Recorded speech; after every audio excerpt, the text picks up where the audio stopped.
Récolte de printemps. On est sur la fin de la floraison de l'acacia. Ça n'a pas été une belle floraison, il y a eu beaucoup d'eau. Et avant de tilleul, on va essayer de récolter un peu pour faire de la place dans la ruche. Les rayons de miel sont stockés au fond de la ruche et les rayons de couvain vers l'entrée. Donc en partant du fond de la ruche, on examine les rayons. On ne va récolter que les rayons bien operculés. Donc les 3 premiers rayons n'étaient pas assez, on les laisse pour une prochaine fois. À partir de là, les rayons sont parfaits, donc on brosse délicatement les abeilles et on va récolter 4 rayons de miel.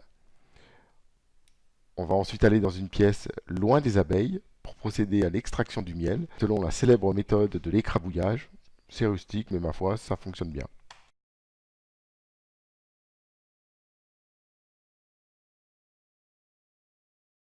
Donc là, on coupe. Là, on va s'en garder un petit bout pour nous. Ça.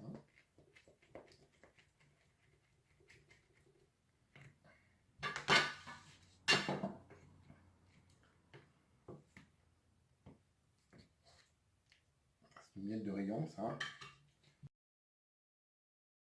Là, on enlève les opercules, pas besoin d'être très précis parce qu'après, de toute façon, on va tout écrabouiller.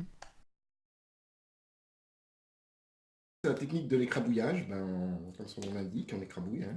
On commence au couteau bien acéré, on finit à la fourchette.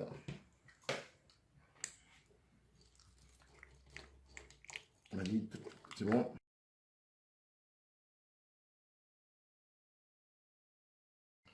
Voilà, donc là, en bout de quelques heures, ça goûte plus. Alors bon, pour faire bien, on pourrait laisser toute la nuit. Hein. Mais bon, donc on écrabouille de temps en temps et on appuie un peu pour faire sortir ce qu'on peut. En laissant toute la nuit, on peut encore en récupérer pas mal. Et nous, là, on a récupéré un petit pressoir en inox. Et on va voir si on peut gagner un peu de temps en pressant le miel. Enfin, les cires, là. Et si jamais ça ne fait pas un miel qui a trop un goût de cire. Donc on va voir combien il reste de miel dans ce paquet de cire.